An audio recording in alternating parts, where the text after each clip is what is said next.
നമസ്കാരം, ഞാൻ Avantika. Chemmanur international jewellers Kaumudi ഹെഡ്ലൈൻസിലേക്ക് സ്വാഗതം. Powered by fortune industries, presented by ബാബായ്സ് English in association with high sleep mattresses. മൂന്നാറിൽ വിറച്ച് നിയമസഭ. മൂന്നാർ വിഷയത്തിൽ നിയമസഭയിൽ രണ്ടാം ദിവസവും പ്രതിപക്ഷ ബഹളം. എം മണിയുടെ സ്ത്രീവിരുദ്ധ പരാമർശത്തെ ന്യായീകരിച്ച് വീണ്ടും മുഖ്യമന്ത്രി. മാധ്യമങ്ങൾ പ്രസംഗത്തെ വളച്ചൊടിച്ചു. സമരക്കാർ ആരോപിക്കുന്നത് പറയാത്ത കാര്യങ്ങൾ. മണി ഖേദം പ്രകടിപ്പിച്ചതിനാൽ ചർച്ചയുടെ ആവശ്യമില്ലെന്നും മുഖ്യമന്ത്രി.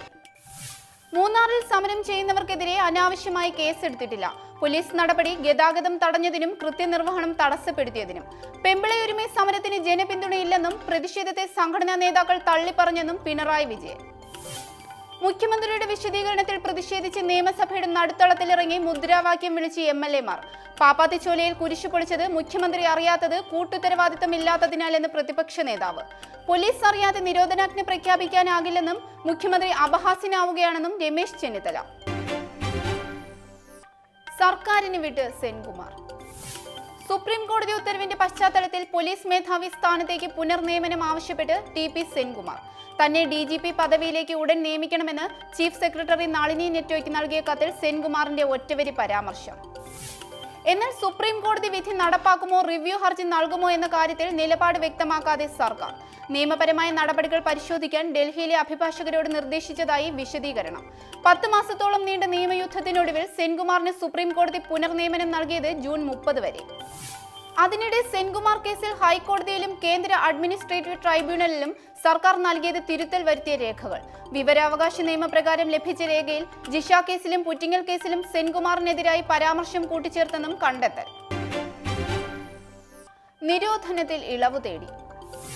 ബീക്കൺ ലൈറ്റുകൾക്ക് നിരോധനം ഏർപ്പെടുത്തിയ കേന്ദ്ര സർക്കാർ ഉത്തരവിൽ ഇളവ് ആവശ്യപ്പെടാൻ സംസ്ഥാന സർക്കാരിന് ഗതാഗത കമ്മീഷണറുടെ ശുപാർശ. അടിയന്തര സാഹചര്യങ്ങളിൽ ബീക്കൺ ലൈറ്റുകൾ അനുവദിക്കാനുള്ള അധികാരം സംസ്ഥാനത്തിന് തിരിച്ചു നൽകണം. അനുമതി ആവശ്യപ്പെട്ടുള്ള റിപ്പോർട്ട് സർക്കാരിന് സമർപ്പിച്ച് ADGP S. അനന്തകൃഷ്ണൻ. അടിയന്തര സാഹചര്യ പട്ടികയിൽ ആംബുലൻസിനും പോലീസിനും പുറമെ ഫോറസ്റ്റ് വകുപ്പും. കമ്മീഷണറുടെ റിപ്പോർട്ട് കേന്ദ്രത്തിന് കൈമാറുന്നത് മുഖ്യമന്ത്രി കൂടി പരിശോധിച്ച ശേഷം. VVIP വാഹനങ്ങളിലെ ചുവന്ന ബീക്കൺ ലൈറ്റുകൾക്ക് നിരോധനം ഏർപ്പെടുത്തിയ കേന്ദ്ര ഉത്തരവ് സംസ്ഥാനങ്ങൾ നടപ്പാക്കേണ്ടത് അടുത്ത മാസം 1 മുതൽ. ദിനകരൻ അറസ്റ്റിൽ. തെരഞ്ഞെടുപ്പ് ചിഹ്നത്തിനായി കൈക്കൂലി വാഗ്ദാനം ചെയ്ത കേസിൽ TTV ദിനകരൻ അറസ്റ്റിൽ. ഡൽഹി പോലീസ് നടപടി 4 ദിവസത്തെ ചോദ്യം ചെയ്യലിന് ശേഷം. ക്രൈംബ്രാഞ്ച് സംഘത്തിന്റെ ചോദ്യം ചെയ്യലിൽ അണ്ണാ DMK ഡെപ്യൂട്ടി ജനറൽ സെക്രട്ടറി കുറ്റം സമ്മതിച്ചതായും സൂചന. സംഭവത്തിൽ ദിനകരന്റെ പങ്ക് വ്യക്തമായത് ഇടനിലക്കാരൻ സുകേഷ് ചന്ദ്രശേഖരന്റെ അറസ്റ്റിനു പിന്നാലെ. കഴിഞ്ഞ ദിവസം നടന്ന 11 മണിക്കൂർ ചോദ്യം ചെയ്യലിൽ നിർണായക വിവരങ്ങൾ ലഭിച്ചതായും സൂചന. കേസിൽ ദിനകരന്റെ സുഹൃത്ത് മല്ലികാർജുനയും അറസ്റ്റിൽ. കരയടുക്കുന്ന മഹായുദ്ധം. ഉത്തര കൊറിയയ്ക്ക് നേരെ യുദ്ധഭീതി വിധിച്ച് അമേരിക്കൻ അന്തർവാഹിനി USS മിഷിഗൻ കൊറിയൻ തീരത്ത്. യുദ്ധസന്നാഹവുമായി അമേരിക്കയുടെ രംഗപ്രവേശം. ആണവ പരീക്ഷണത്തിൽ നിന്ന് പിന്നോട്ടില്ലെന്ന കിം ജോങ് ഉന്നിന്റെ പ്രഖ്യാപനത്തിന് പിന്നാലെ ഉത്തര കൊറിയൻ നിലപാടുകൾ ചർച്ച ചെയ്യാൻ പ്രത്യേക സെനറ്റ് യോഗം വിളിച്ച് അമേരിക്ക. 184 ക്രൂസ് മിസൈലും ചെറിയ അന്തർവാഹിനികളും വഹിക്കാൻ ശേഷിയുള്ള USS മിഷിഗണിന് 560 അടി നീളവും 18,000 ടൺ ഭാരവും. അമേരിക്കൻ ആക്രമണം മുന്നിൽ കണ്ട് ഉത്തര കൊറിയൻ സംഘം ഓൺസണിൽ യുദ്ധപരിശീലനം നടത്തിയതായും report.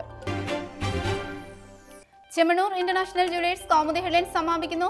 Powered by fortune industries, presented by ബാബായ്സ് English in association with high sleep mattresses. അടുത്ത ഹെഡ്ലൈൻസ് 1 മണിക്കൂറിന് ശേഷം. നമസ്കാരം.